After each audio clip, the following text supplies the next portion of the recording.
While formerly living in a lap of luxury, we allowed the greatest economy on earth to fall apart by living on imports and foreign finance debt. The me-first mentality which drove this country has pushed us into a crisis from which we will not return unless we immediately fix our problems at home.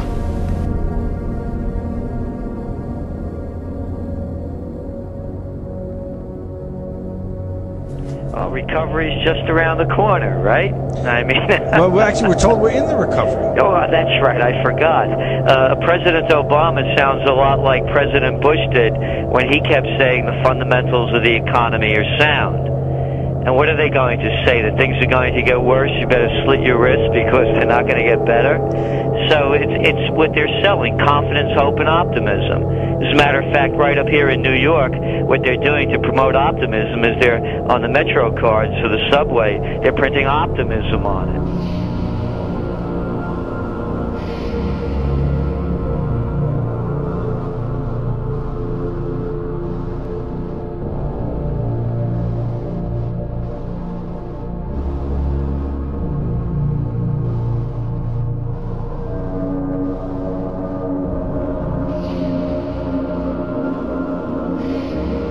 Huge layoffs are coming in November and December, and next year there's going to be huge layoffs. And all the corporation CEOs have come in to tell me that's just the beginning. It's not their end result, and it's going to. This is a very frightening economy.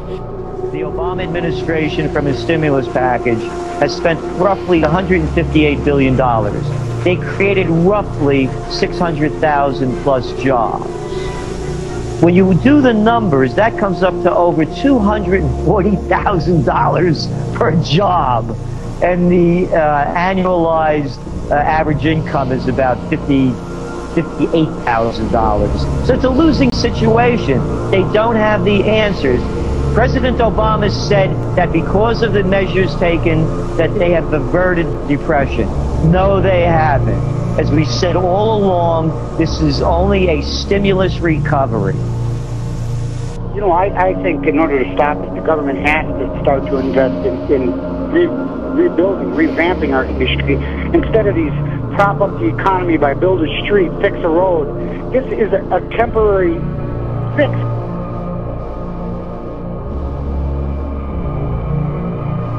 The Obama administration said in February of 2009 that without the stimulus program, unemployment would hit 8% in 2009.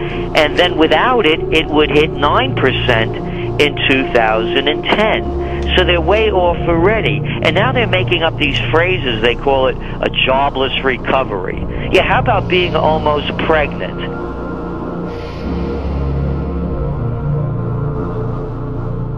That are lost are going to be lost for good in many areas. You look at manufacturing jobs lost since the Bush administration, it's in the millions. I believe it's about 4 million, and going south or going east. The job market remains weak. The United States is in open competition with the same countries from which we buy our goods and finance our government. These countries supply our consumption while simultaneously competing fiercely against our companies in international markets. Nations like India, Japan, and China, along with trade blocs like the European Union, rail against the U.S. when we use protectionism because they do not want to have their unfettered access to our market tampered with. Other countries like Japan and China protect their companies by putting limits and restrictions on the amount of American-made goods flowing into their markets. The United States puts up no such regulations and is thus flooded with foreign-made material. NAFTA and other free trade agreements favor the foreign producers over the United States, and we are told by the WTO and the EU that we cannot and should not protect our own economy. Through free trade, the U.S. must open itself to all foreign interests. Right. The World Trade Organization is the kind of judge, jury, and court that enforces the free trade globalization regime.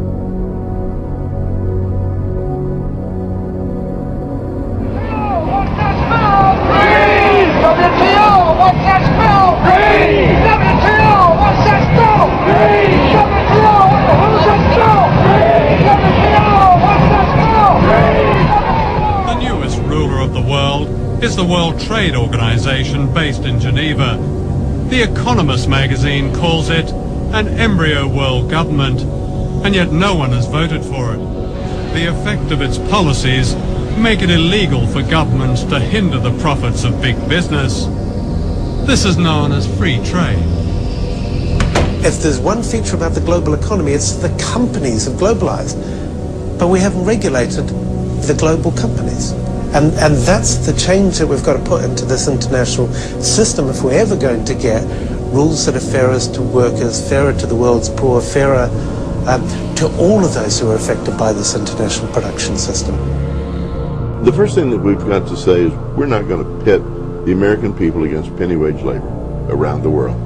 And so in other words, we've got to recognize that there's a large measure of unfairness when we treat underpaid, slave-paid workers in other countries on an equal footing with U.S. workers. Well, we will say, you know, we could put in an equalizing tariff that would say, as other countries bring their level of wages up, that we would reduce the tariff. We could pay for the legitimate cost of the federal government with a good protective tariff. There is a misconception surrounding protectionism. Protectionism is often associated with the Great Depression, and the Great Depression, for some reason, is often associated with the protectionist agenda of the Smoot-Hawley tariff in the 1930s. The Smoot-Hawley tariff did not cause the Great Depression. The Depression was caused by many things. The United States was living increasingly in debt. It was increasingly buying things from overseas that could have been produced here. It was watching its manufacturing base dwindle.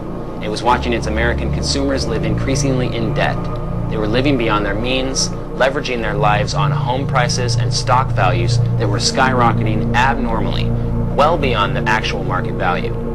There were a lot of things which destabilized the worldwide economy during the Great Depression, and the Smoot-Hawley tariff actually worked to stabilize American domestic policy. The Smoot-Hawley tariff put a tariff on over 20,000 imported goods. And in a response, many other countries increased their own tariff barriers. What we saw during the 1930s was a general decrease in production and a decrease in international trade. But after the 1930s came the industrial boom of the Second World War in the 1940s, and that boom would have been impossible without the Smoot-Hawley tariff. The Smoot-Hawley tariff effectively protected the United States from cheap foreign labor and foreign goods during its time of economic upheaval. The situation now is much more difficult.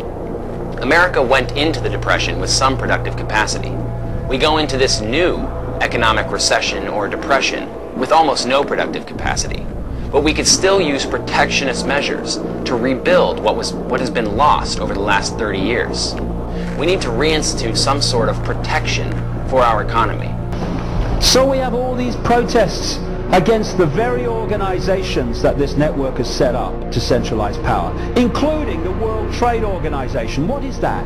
It has the power to impose massive fines on any country that breaks the trading laws of the World Trade Organization to defend its own economy.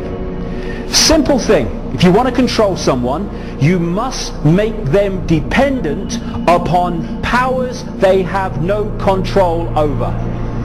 Once people have control over things that affect their lives, they are in control of their own lives. Once they are in the hands of forces they have no control over, they have lost control of their own lives. And that's why we're having the centralization of power, taking decision-making away from the sphere of influence of people affected by those decisions. The idea is to tie up every nation and every area of the world with codependency on some other part of the world, so that no part of the world has the independence to decide their own destiny. That's what outsourcing, as they call it in America, is. Taking jobs and stuff into India and other places, and British companies buying up foreign companies buying up our basic needs like electricity and gas and water. That's what it's about. Taking control over our lives to a point where we have no influence. This is Big Brother.